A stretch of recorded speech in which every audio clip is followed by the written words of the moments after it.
Here we are. Here we are. As far as I can tell. Last I checked, here we are. Feeling some confirmation of being here, hearing you're here. Resonating with my here. Wow, feeling pretty cosmic in this moment, Matt. Almost like what is here. That might be a little too meta for this one. Yeah, I'm going to try and bring it down to say that you and I just came from a co-created space within a co-created space. Within a co-created space. All right, we're going. You're really in meta mode. Just 3 levels. With a co-created space called TrustLab. Yes. And then the subset of that brave space in the evening. An experience that we brought to the co-created Unison Space Fest, which is part of the big planetary space. We'll keep it there. Yeah. Feeling still connected, willingly and intentionally still connected to what we created there. Yeah. As a way of being back in this, some called default space. Default space. That's a good term for it.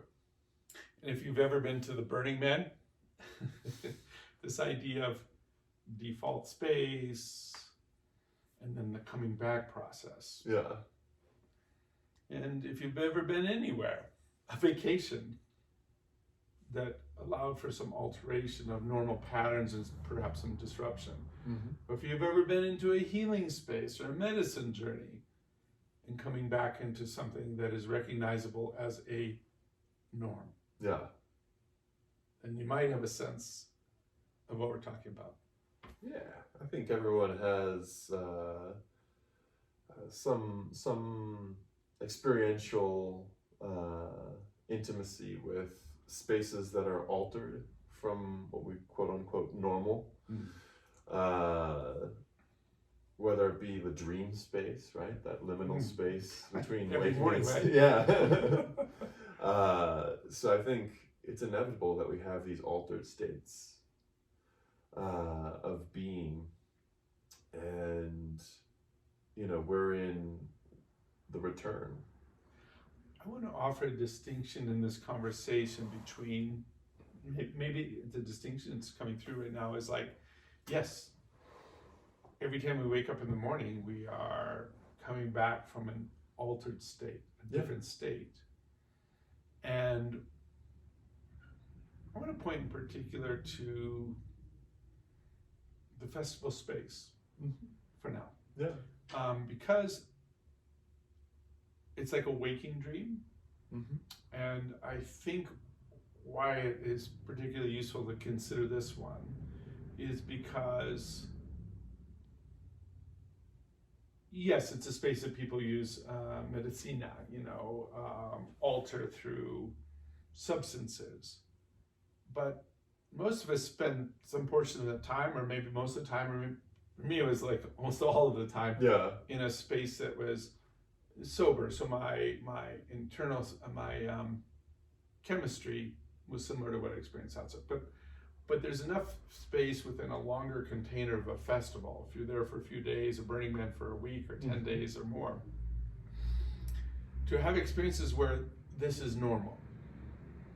Like, because we're having breakfast, we're going to the bathroom, we're going to bed, we're waking up. So we're having cycles within an overall space that is different, where I think our mind can kind of go like, this is how life is, or we allow ourselves to play along with, this is how life can be and is right now. And so it can be quite a shock coming out of that, because then there's like, oh, how can I come into these altered states, different ways of parts of being in the environment that reminds me of what my reset is, my normal. Does that make sense? Like, this is the way I do things. This is how we interact with each other. There might be less touch. There might be less vulnerability. Within the default space, you're saying? Within the so-called default space, the space outside of the container we call festival. Yeah. Yeah. And so, yeah.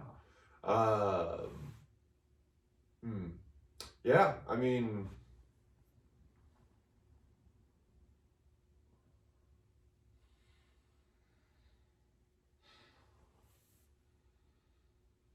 find myself being bogged down by language at this moment. But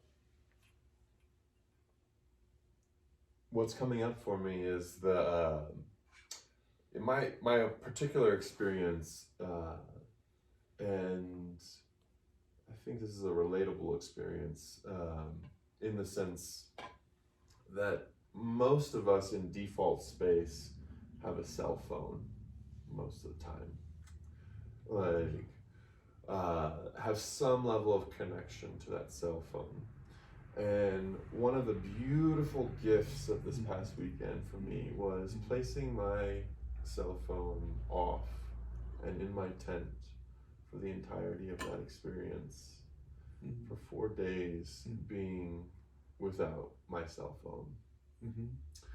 And for me, not only is that disconnecting from the outside world, like that sense of connection that we've started to develop in this technological age, that someone can message or call me anytime. That's one aspect of it, and it's fantastic to remove that particular tether, that particular connection, the constant grip of notifications and this and that. That was one aspect of it, but the other aspect of it is I don't wear a watch.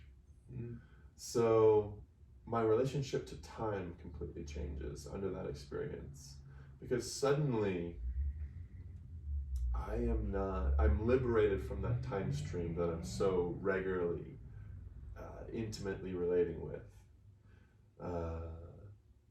and changing that relationship into one of flow. So I'm no longer,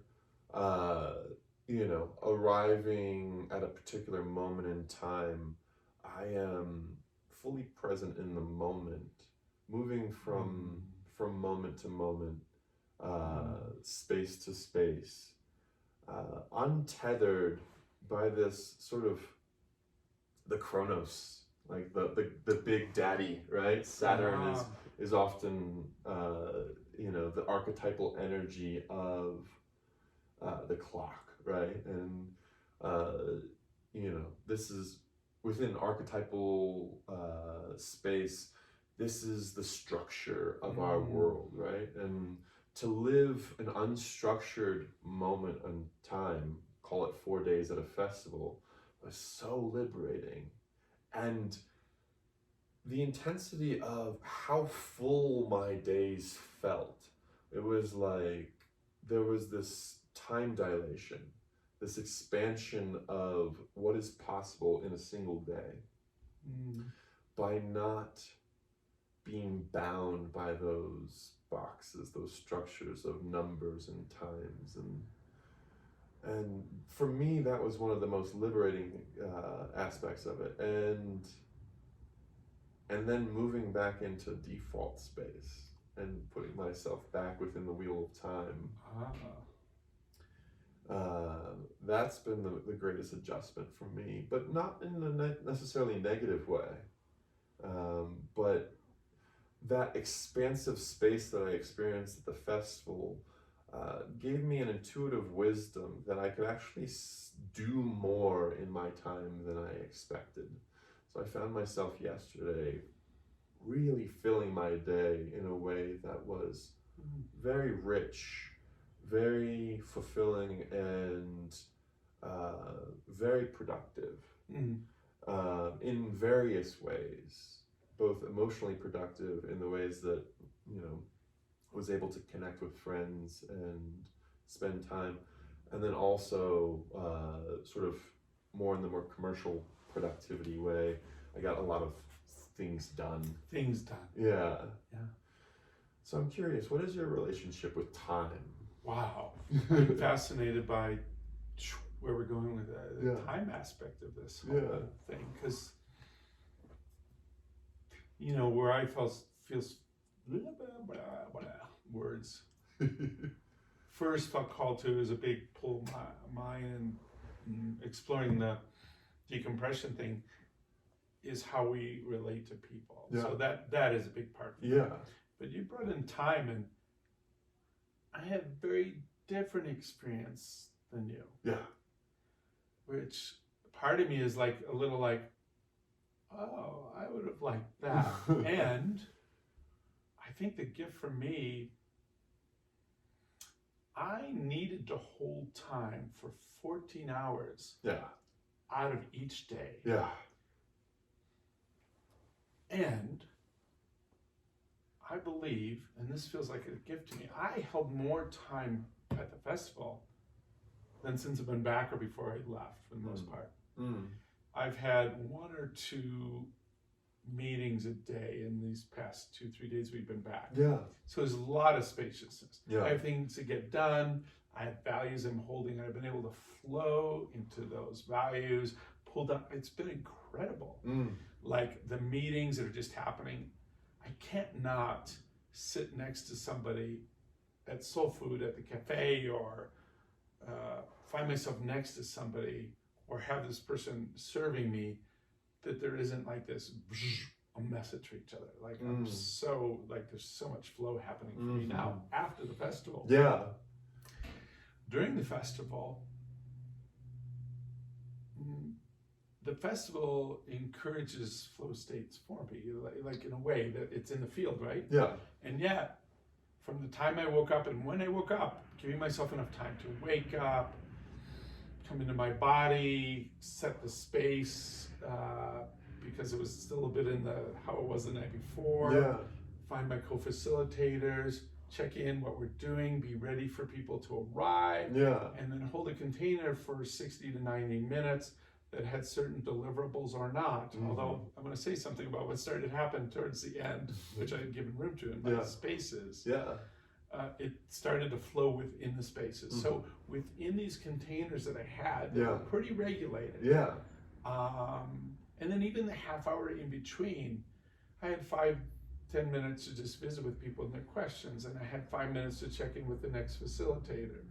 Then I had 5 minutes to reset the space. Then I had 5 minutes to drop in and just be available as people came in, right? Yeah. Like that, and again and again and again. And then even at the end of the workshops, I had a big open space of a few hours, but within that was like wanting to connect with others and have some water time, fit that in, which I was happy to have, and then check in with staff around dinner, and when that was going to happen, to honor that person that we would arrive for that, and have a little meeting, then get over, reset the space, and then I ended up really having like 20 to 30 minutes of flow time with y'all. The thing before I was like, it's time to flow back, maybe up to now, to flow back, to hold the space. And then that became flow time again at 9 p.m. Right. I started to just enter more flow. Sometimes too much flow. I was so ready for flow that I failed to recognize the people coming to space and to meet them and what they may have needed. So I got to experiment with a combination of rigorous discipline to time and open to flow. I'll come back to this and just pause here, but I want to say how that started to impact me by day 3, which is an intentionally, between Matthew and I, we didn't know who was going to teach what class. Okay. And then I started to let go of like, we're going to go through this thing, we know how to do this class, to I have no idea what's going to happen. Yeah. So different and similar elements, different structure, but well, we played very different roles, right? In doing the experience. And it's beautiful. I think we played sort of opposite ends of this polar spectrum, and yet in the cultivation of a shared goal, right? Right.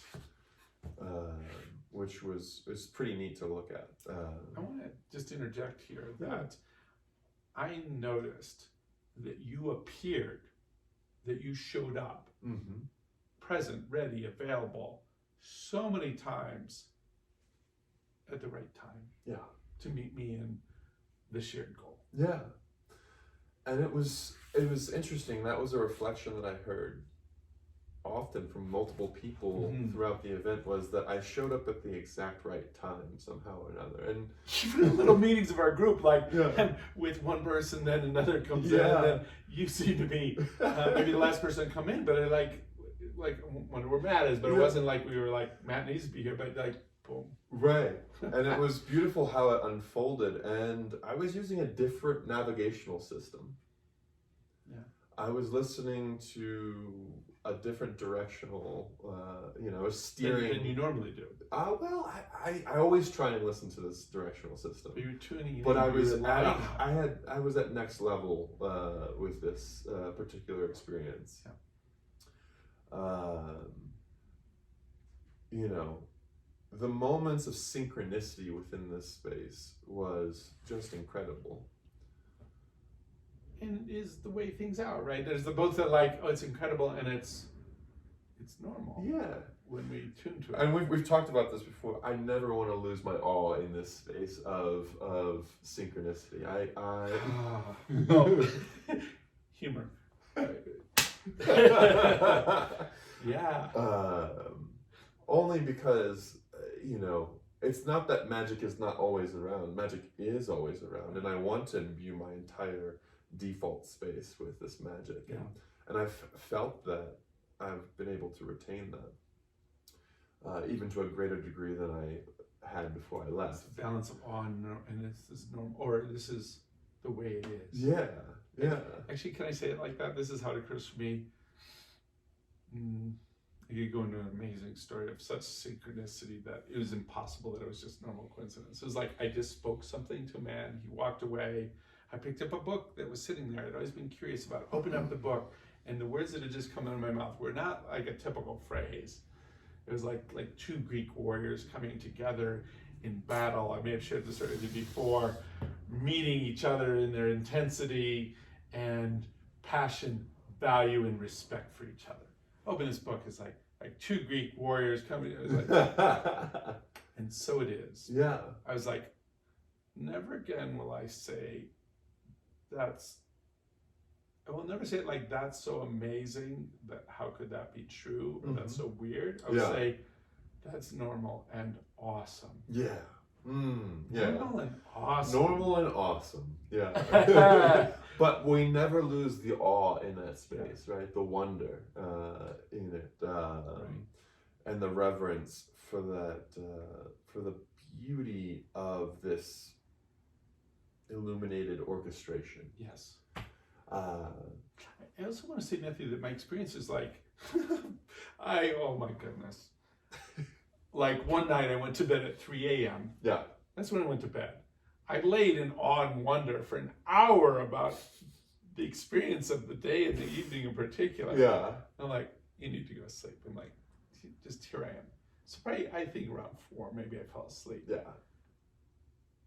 6:45, boom.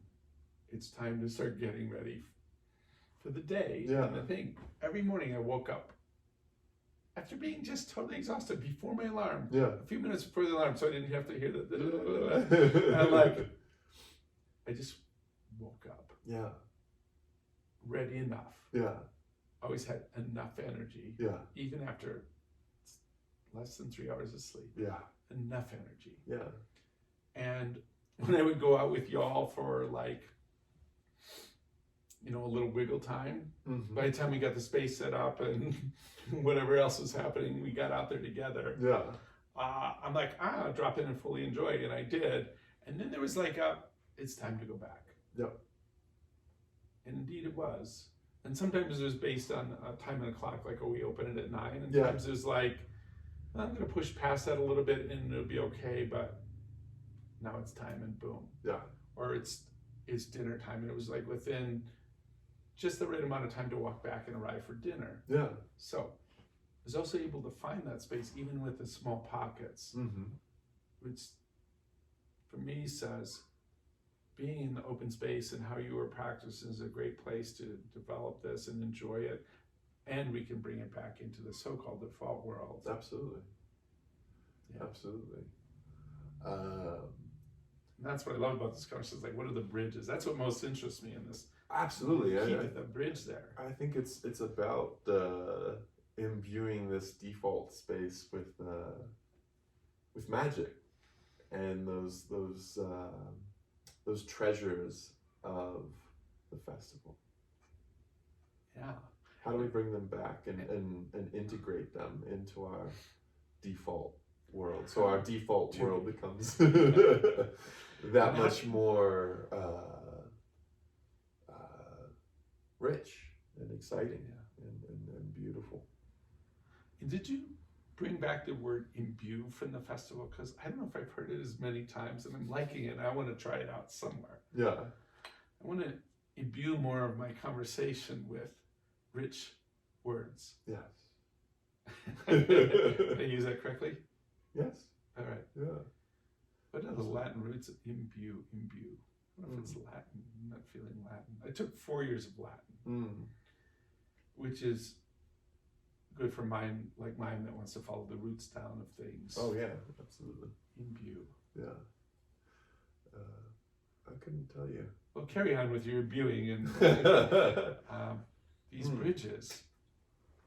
Yeah. I want to speak to one of the ways, I think we were talking before we went on camera about how I keep the bridge open, and that is somatically. Mm-hmm. And as I say that right now, as I say anything like that, this is what I do, I can feel somatically through my body where I'm not actually doing that, and then I start to drop into it. So I'm feeling that right now. And I start to remember into my body, what does it feel like to be in that state of flow in festival space of there's a time schedule and there's a precision and there's an accountability and an integrity and an obligation that I feel to deliver, to be ready to receive people in the space that they're coming, what they're coming for, and to do that in a way that I'm relaxed enough. So I have this certain amount of time that I'm going to look at the clock a little bit, but I also just like going to be in flow because somebody comes up and thank you so much. Can I just tell you this one thing? I'm like, part of me was like, I need to roll the rugs out that got kind of turned up, or take my food plate, get that out of the hay, and like, yes. And there's like a simultaneously like timeless space with this person while I'm holding that. Somehow I'm going to do the things that I think take 5 minutes or 10 minutes with the amount of time that's actually left from being present here. And, you know, there's another person waiting, and so it's even maybe less time. And then, hi Matt the poet, excuse me. Would you attend to this thing that I thought I needed to attend to? Yeah. And so I'm feeling that in my body right now, like how I feel when that trust is, like that resources will be there, like you showing up, or Brandy Tyan coming over with a plate of food and juice when I'm just about thinking like, I need some nourishment. Yeah. And even her presence was a nourishment coming to like to be served like that. Yeah. Like for her to know when I needed this nourishment, and I can feel this in my soma right now, and it feels delicious. Yeah, I feel that. That's, you know, that surrender and faith in the field is so juicy, right? And it's something that I've been working with over the last year, very rigorously. You know, I left my day job a year and a half ago, heeding the call of my soul to be more in service to my creativity and service to the world. And that journey has brought me into this relationship with my faith that I am taken care of at any given time. I just want to let that on that a faith that you are taken care of. Yeah. At any given time. Yeah. And it's been a muscle that I've had to utilize and strengthen, right? That faith. But the miracles that I witnessed on that ride of a year and a half have been so potent in eliminating any doubt that I could have to the contrary of that. And it's not that the doubts don't arise over that time period, right? They do. But each time it arises and I meet it with courage and faith that I am taken care of, and move forward with that bravery into that space, miracles happen. And there's an affirmation from the universe in various ways of support that renew that faith again. And with every renewal, it becomes stronger and less vulnerable, to the point now where I'm stepping in it all the time. And can you just say, like, somatically, when you said it gets stronger, like there was a rising up, didn't feel like a gesture you needed to put it, but just felt like it seemed to come up from your core, like it gets stronger. Right, that feeling of alignment. Suddenly my spine wanted to extend. Yeah. Yeah, beautiful. Of course, you know, I love when we talk about somatically. Yeah. I love talking somatically. Go figure. Like the muscle in you gets stronger. And it was beautiful just to witness like that muscle kind of like, it was like an undulation, which, you know, muscle, yes. But the energy is like energy just up your spine. Yeah. Which changes the chemistry, which, ¿qué es milagro? Milagro. Sí. You say milagro. Miracle? Yeah, what is miracle? When you speak of this distinction, how do you know that you're experiencing a miracle? What alerts you to that? What has you go, I'm in the presence of miracle?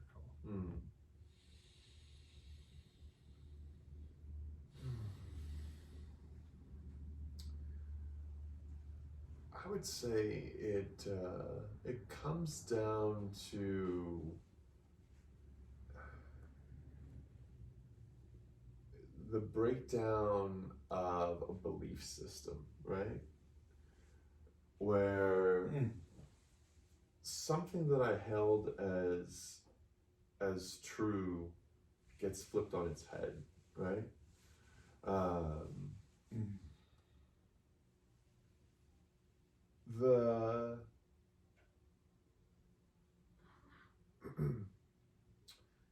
The exact right thing arriving in the exact right time from a place completely unexpected and indirectly manipulated by my own being, right? Somehow the universe has just gifted me this thing, this check, for instance, in that exact moment of need, right? From a source that I never could have guessed would have. My rational mind can't wrap its head around the presence of this unexpected gift. And in that receiving, it feels like a miracle, right? Let me see if I can reflect back what I'm getting so far. Yeah. It's an experience of receiving. Yeah. That occurs like gift. Yeah. So it's something beneficial. Yes. Of course, you haven't said whether it's always fuzzy and feel good or positive or negative. That could be a different thing. But, when you consider it, it didn't come from, say, the direct exertion of labor, like if we go to pound 3 nails in a piece of wood and they all go in, we probably wouldn't say that it's a miracle. There's a certain expectation of, I exerted an effort with a goal in mind and it happened exactly how I want. It's completely non-transactional, Yeah. right?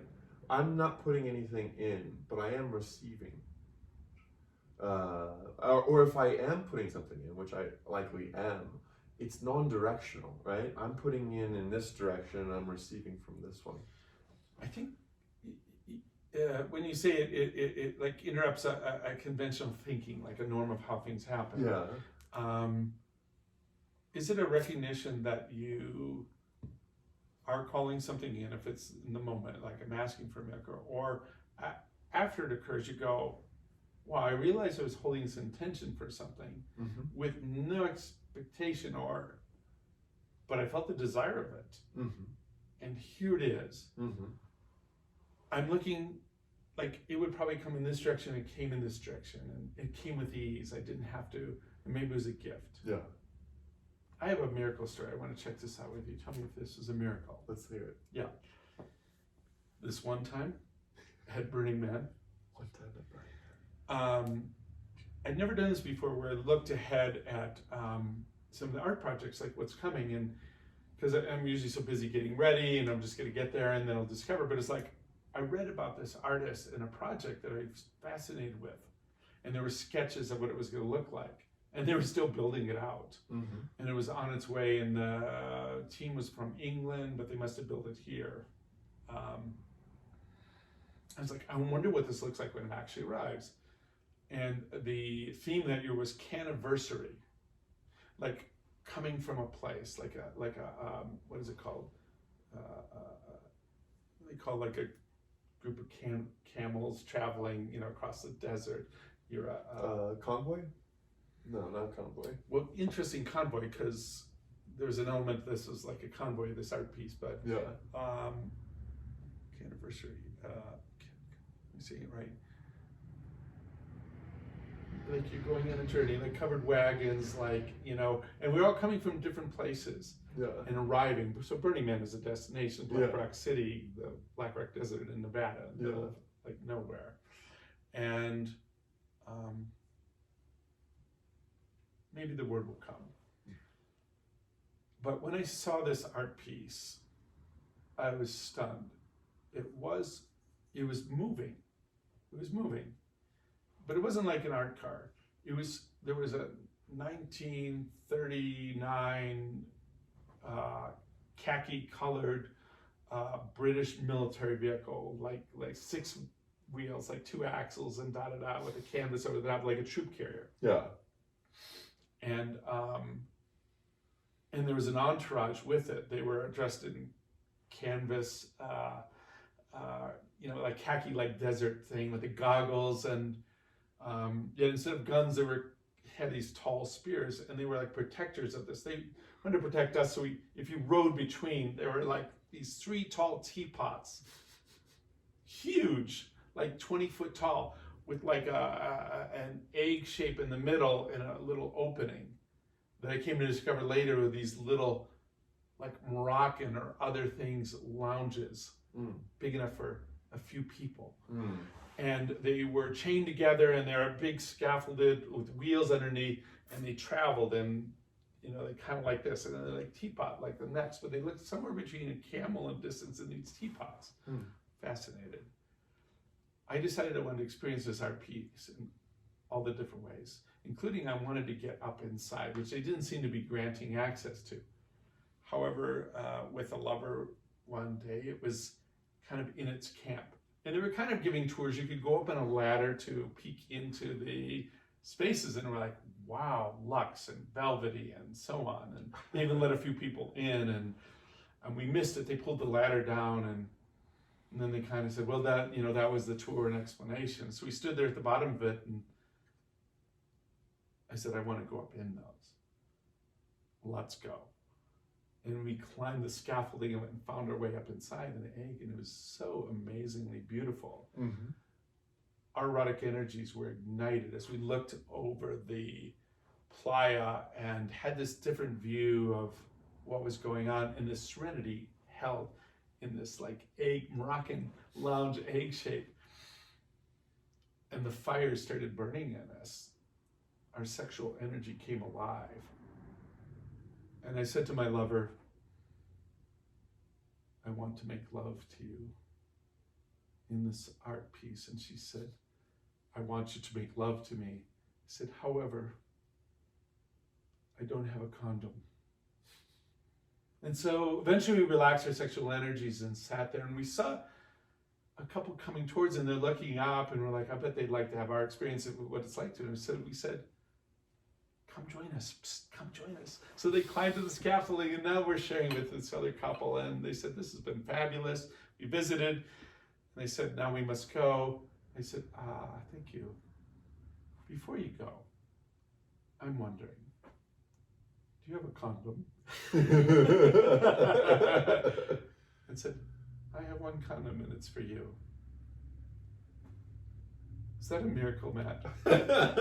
To call that in, to hold the desire. Yes. For the experience, the further experience we wanted to have, and then while holding that longing, aware of it, Yeah. letting it go, Yeah. inviting in something else, serendipity. Mm.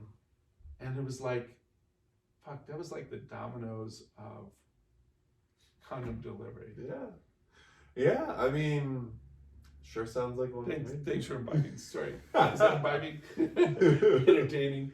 Yeah, imbibing, drinking down. Yeah. No, that is the articulation of manifestation. That is how our world works. Maybe all the time and not just at Burning Man. Yeah. And I think that's so like that deconstruction of the rational mind. The only reason the rational mind is baffled by these things is because we're not taught how the world actually works. The universe functions. Maybe we're taught the opposite a little bit. Sure. I mean, I was. Yeah, absolutely. I mean, I think I came up with a phrase this morning that I'm really attached to in this moment, and it's material fundamentalism. There is a pervasive understanding of the universe that borders on fundamentalism, in the same vein as any other religious zealot, of materialism. That there are so many within the scientific community and ipso facto the world at large that want to reduce this world down to its most basic and most physical parts, even though the leading edge of science is pushing more and more towards this understanding that it's all energy, that it's all moving in these invisible ways, these and working on multiple dimensions of existence, right?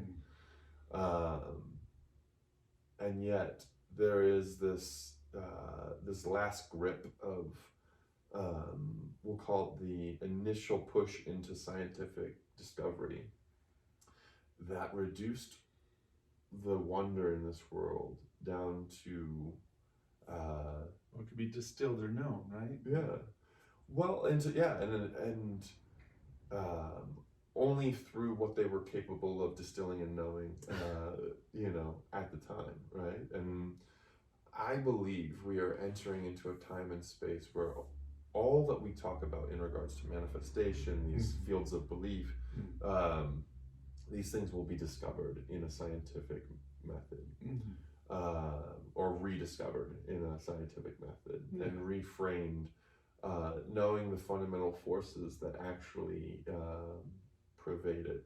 But it's going to take a letting go of this material fundamentalism in order for it to progress in the direction that I'm talking about. We've all seen these things. We've all had that moment where we think of a person and suddenly they call us, right? We've all had these experiences, and yet we disregard them as coincidence. Disregard, devalue, diminish, There's something in how we say, isn't that amazing? So there's like how we're saying, there's like, isn't that amazing? Which to me feels like a remembering that this is always available. But then there's that, isn't that amazing? Like it's out there beyond our reach, and there's no relationship to my state or willingness, or it's so unusual. Yeah, But magic pervades all that we do, and we just don't realize it more often than not. You know, it's becoming a more accepted perception, right? But it's still in its infancy in re-emerging in the world, right? This was an ancient understanding that... Is this a time where I could turn to the camera and go, ready? Magic is real. Is real. Perhaps.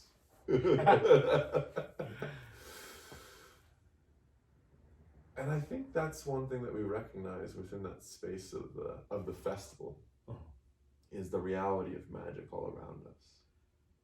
In those synchronistic moments, in those moments that we can't rationally explain, but happen regularly within that tight container of the field of festival. Because there's a fundamental agreement once you come in the gate of the festival. Probably even occurs before, as you're packing. It's like some agreements that we're going to suspend some of these beliefs that we hold to see what else might be true. As with the person known by a feline name that came and said, what happens here, or what's happening here? First person to our evening brave space experience. Yes. It was just you and I, and our response was, what does happen here? Was, we could feel in that field immediately with how they responded that they were agreeing to what we were. It was like, we don't know, and you have just as much to do with it as we do. Opening to that emergent experience. Emergent experience. Yeah, and then certain social norms are suspended as well, like an allowance for more intimacy, closer space, the possibility of touch through dance or things known as cuddle puddles and so on. Yeah. Yeah. That was definitely a beautiful aspect of what we were cultivating in that space. And, you know, I continuously say this over and over again in these spaces, that feels like the medicine for our times. Yeah. When we are in this space of disconnection, where we have these sort of fake forms of connection across screens and technology, but everyone's looking down and not connecting with eye contact and actually being within the same field of those that are in the physical space around them. That's a time of immense disconnection. And in these times, places where we can physically connect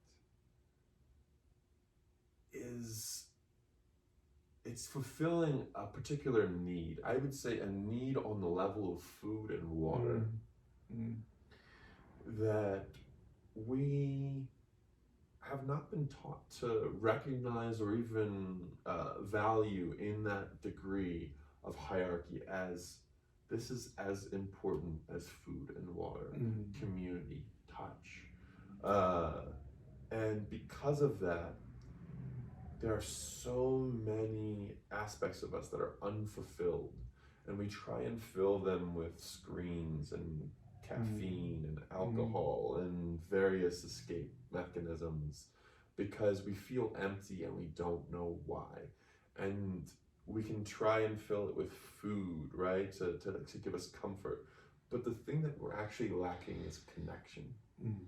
And it's a space that can't be filled by any other thing than that cuddle puddle, or that dance, or that moment of eye contact, that smile. Yes, and I want to say, and as you know, in the spaces that I'm a part of curating, starting with self and ultimately returning to self. Like we're going to die alone to some degree. I mean, there might be somebody there to hold our hands, but I've already accepted that there may be an orderly down the hall that maybe comes in time to say goodbye, John Michael.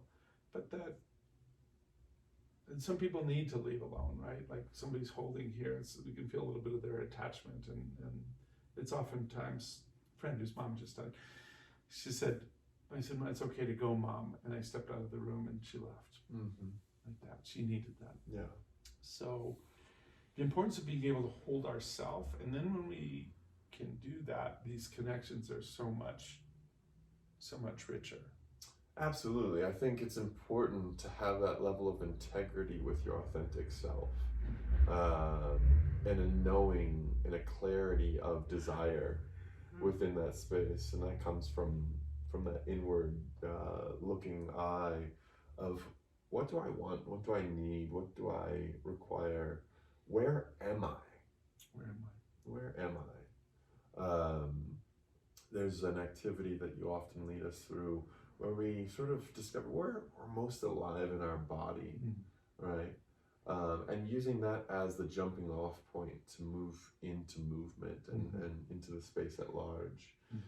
And always reminding us to come back to that place as we're in the space and as we're connecting with others, that always have at least one eye turned inward,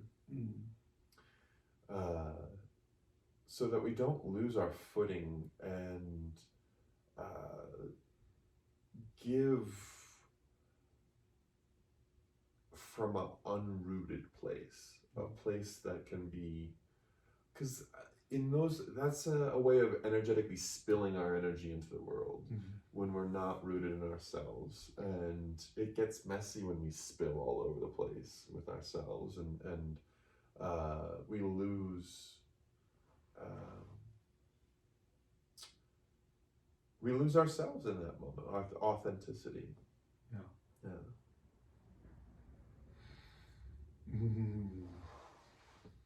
I feel like I recovered deeper levels of my authenticity, and I came back with a little bit of a overused word, but like a little bit of a badass, which I think means like a protective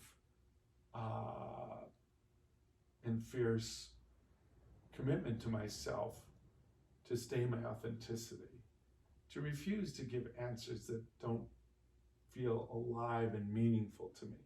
Yeah. To hold the space that I'm in and be open enough to where I want to be met and no further, and how much I'm willing to extend to meet and no further.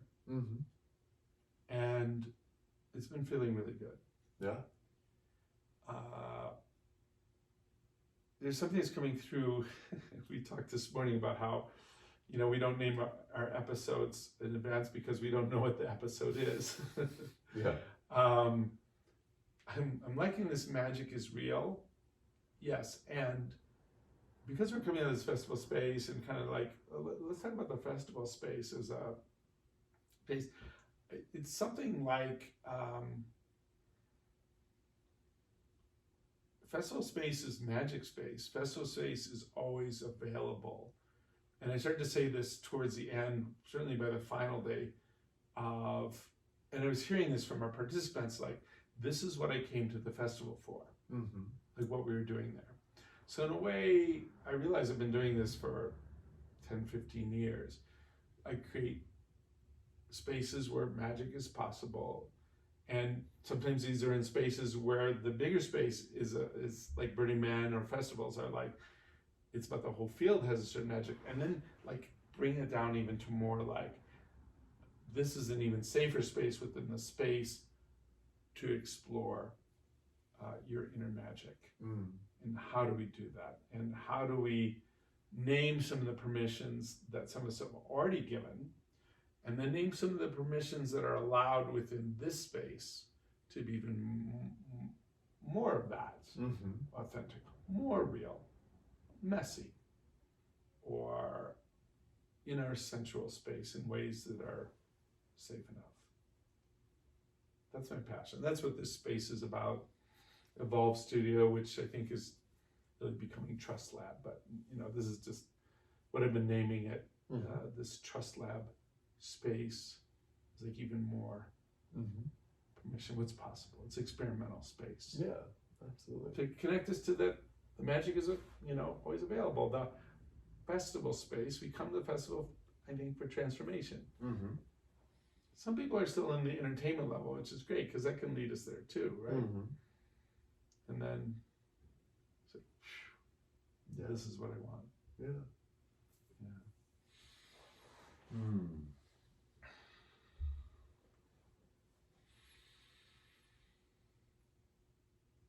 Mm. Mm.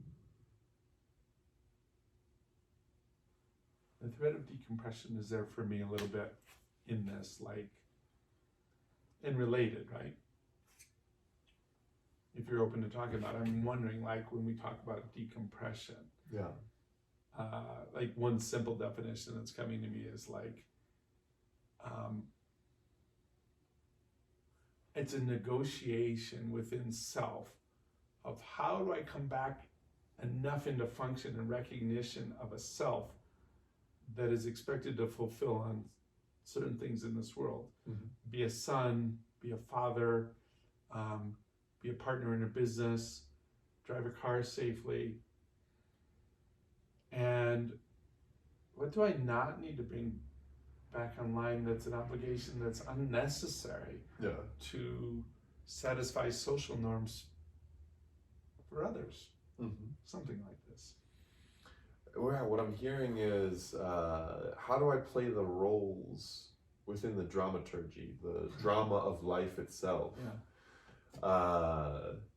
How can I play those roles in a way that still remains in intimate relationship with the enchantment of the festival? Yes, and what was coming to me is some people saying, I'm remembering, but I've been doing this for so long that I usually don't continue relationships that aren't serving, or I've ended relationships. For some people, they're kind of like, I can't go back into this environment. I can't. Yeah. I can't play that role that they expect me to. And one beautiful young man was sharing how he went back into his camp, holding the space he'd been cultivating, and was engaged in an actual fight. Wrestled with somebody who was so threatened by his way of being open. I'm paraphrasing and guessing a little bit. So threatened, and so was demanding that he show up like the character that was expected to make him feel comfortable. Yeah. This man engaged him in a fight for it. Wow. Well, it's very threatening to the ego when transformation is witnessed, right? Because the ego oftentimes ossifies, right? It doesn't like to move and change. Now, not every ego is in that space, right? It's not a requirement of the ego to stay static, but it does feel threatened when it's being asked to change and change for the ego means dying. We've heard this phrase, the ego death, right? And that happens hopefully multiple times throughout our lives, right? The rebirth of our being, the rebirth of our identity.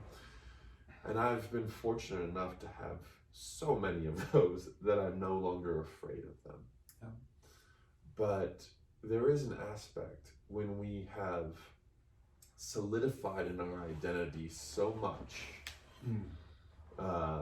because of years of reinforcement of that identity. It feels safe, which we all want. Right, it's a comfortable space, right? You've learned to feel safe enough in the ego death process. Yes. But that's like cold water immersion. Yeah.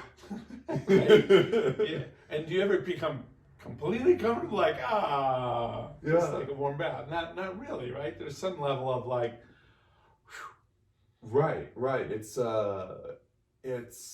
the after effect that allows me to hold on to some level of comfort and understanding within it. Because you have a connection to the reward of it. Exactly. And so the difference between this man that came into our experience and then went back to his camp and was with such resistance that the guy wanted to fight him is the guy in our camp was like a yes to this movement, the yes to the reconstitution. I'm showing up for that. The other man was like a no to it. He's like, and fair enough, like, if you came into camp and decided, John Michael and I have talked about cold water immersion, I think it's time to experience it, and I'm sitting in my chair with my eyes closed, and you pour a bucket of ice water on me, I might want to fight you. I'd be like, man, what the fuck? Very different than if you said, John Michael, I think it's time, let's go down to the river for the cold water immersion. I went, okay. And even if every step I'm like, there's some choice and there's some willingness to go towards ego death. So, we do get to choose our time. I feel sad that this man got met with that and somebody so reified, but they were trying to protect themselves and make themselves safe in the world that they understand. Well, that's what I was pointing at, right? That particular individual who was fighting our friend who joined us in the camp, it was his ego that was confronted by this possibility of change and transformation, and felt the need to protect itself. And it's an intense version that most of us are going to experience coming out of a festival or a transformational experience, but in some way we do. Family goes, come on, where's the Matt I know, or you don't mean that, or just plain ignoring, there. And so we have to hold ourselves, and we have to negotiate within ourselves, like how much. I'll give my parents. So I've been coming back ever since I came back from India with bits of the story of what's happened in my transformation. Yeah. It's been a long time. It's been 30 years. My parents are conditioned to, I'm a pioneer. I'm a frontiersman. I go out and I bring back things, and they can only let in as much as they can let in. I could not have come back from a Tantra workshop in the beginning and just said, Mom, Dad, I had a Kundalini awakening, and, now I'm capable of this, and it empowers my relationship, and it's not just sexual, it's fucking the world. I couldn't have, brought that to my parents. However, my last conversation with my parents about what this project means to me and what it's going to do, I said more. I said, this is relational, and, workshops that include, material on our sexuality. That was a big word to drop in the faith of my mom and dad. As far as I'm concerned, sexuality is what, brought me into the world through them. That's probably about it. I don't know when they stopped enjoying sex together, but yeah. So anyway, we have to negotiate, how much can I bring in that, I convulsed, I had this Kundalini awakening, I had multiple experiences, blah, blah, blah. And what's enough to say, if it's to say with our parents, Mom, I came into a greater appreciation of myself. That's vulnerable. But conceptually, it's within the reach. And then how do we keep what we take without requiring the validation of an outer world that we call this default world, and still have it be real? And how do we continue to practice it? Which again, just like mom or dad or sister, brother, we may have never spoken about emotional stuff, to say, I appreciate myself more. And in feeling that, I've come to appreciate you in ways I didn't before. And I'm sorry if I had never expressed that. For some family members, that can almost be too much. So how do we find these ways to practice what we take and not require the outside world to validate? The word that comes up for me is solipsism, which often, another juicy word, often gets really negatively maligned, right? And solipsism essentially means the world as we see it is defined within ourselves first and foremost. How do we not know this word? Would you spell it for me? Olippism. Solip. I think I missed an S in there somewhere, but I'm not the best speller, despite being a poet. Good with words, but not necessarily their alphabetical structure. Yeah, I'm more of an architect than a builder. Solipsism. Yeah, solipsism. And the meaning again is that the truth is found within oneself first and foremost, and oftentimes it's maligned by this idea that it's a selfish idea, right? Like it doesn't matter what other people think, it matters what I think, right? Yeah. And I think it's a negotiation, right? If you were to only refer to yourself and do exactly what you desire and nothing else, and have no concessions to the world in regards to how you conduct yourself, that could be very dangerous and right. But the opposite is also true. If you guide your very being by what the world tells you can be or should be or have to be, that is in its own self as a narrowing factor, and it's the exact opposite of this search for authenticity that I prize so highly, and yeah. So it's not one or the other, but cultivating this solipsistic sense of self, right? That I can define the world for myself, and I don't have to be swayed by others. Yeah. Well, there's something that's coming through me, and I have a desire to come back to a second episode on decompression. I think it's so rich. Yeah. I'm like feeling the time and the material that we've been in. Yeah. For today might be coming to a completion. Yeah. But I don't know if I've ever felt like, maybe it's about time to land this plane for today, but felt such excitement to come back into it. And I think there's a lot of value. There are a lot of people out there decompressing. And what's coming to me is that decompression is a self-negotiation, and the solipsism, is a new word, that we imbue, I don't know, okay, anyway. We imbue ourselves with sovereignty around, I get to do this how I want to do it. Absolutely. That there is no one way to, what's the word? Reintegrate or to decompress. Yes. There are decompression events for those who have been to Burning Man. Yeah. Where people get to have a taste, where we get to all be burners again in the most extreme way we can within sometimes an urban environment or a warehouse. And never fully hits the burn. The thing that makes it close to the burn is probably our sharing of his stories, both the embodied stories that we're just like, we could see it in each other. And we're back in our costumes, non-default costumes and so on. But then eventually there's like a letting go, and I think a sadness for a lot of people, like, oh, well, I can only come back into this next year, I think. So I think if there's something that I would like to suggest, empower, support within myself and others, is that decompression doesn't have to be a giving up. Like, oh, the burn is over and now I'm just like getting used to not having Burning Man in my life.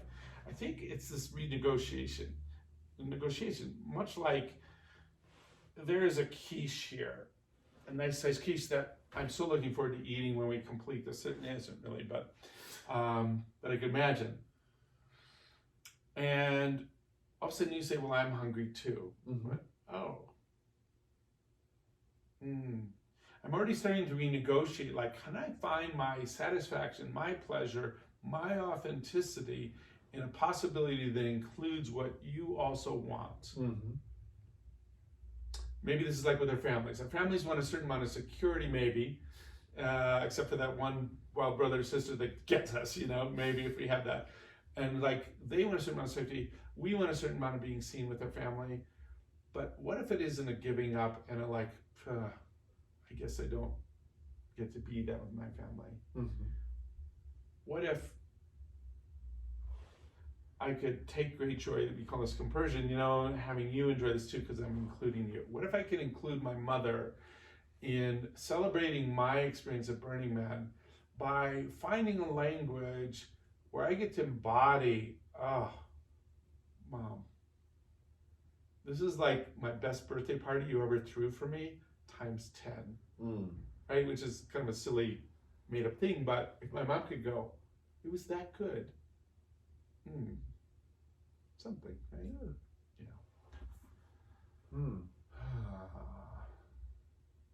What say ye? There's a lot more to say, but I do want to suggest maybe, a few lines from a poem I wrote a while back are coming through right now, and I'll share them. Sovereignty is sacred, so sever from the system and seek a solipsistic sort of existence with persistence and passion. Let freedom be in fashion and virtue in vogue. Let go of what you know, as well as your ego. Let's elect to reject the lack of respect for one another and embrace them as brother and sister. And I'll leave it with that. Well, I have a request. There's something about poetry for me that on the first time through, it bounces around here a little bit. Yeah. And I want to ask you if you would bring that back again and slow it down a little bit for my brain. Yes. And this time I want to just allow it into my body a little bit more. There was a lot of richness there. Would you? Absolutely. Thank you. Sovereignty is sacred, so sever from the system and seek a solipsistic sort of existence with persistence and passion. Let freedom be in fashion and virtue in vogue. Let go of what you know, as well as your ego. Let's elect to reject this lack of respect for one another and embrace them as brother and sister.